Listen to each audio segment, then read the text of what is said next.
మొన్న మా డాడీ ఒక స్టోరీ చెప్పి పొద్దుడు దాకా బాగానే ఉన్నారు. ఒక్క పిల్లగాడు వాడికి ఏం లేదు. భార్య ఇంటికి వచ్చినప్పుడు 1000 రూపాయలు తక్కువ తెచ్చిందంట జీతంలో. ఒకటే గొడవ గొడవ గొడవ గొడవ గొడవ. ఏమన్నదో పురుగులు మందు దాగి తెల్లారికెల్లా చచ్చిపోయింది. ఎంత తక్కువైంది?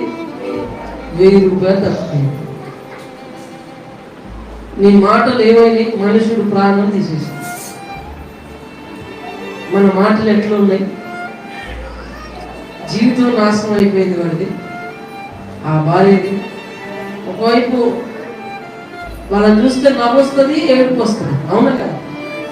అలాంటి దరిద్రమైన పరిస్థితి, అవునా కదా? మాట చాలా జాగ్రత్త. నీ మాట వలన ఇంకొక వ్యక్తి మరణానికి దారి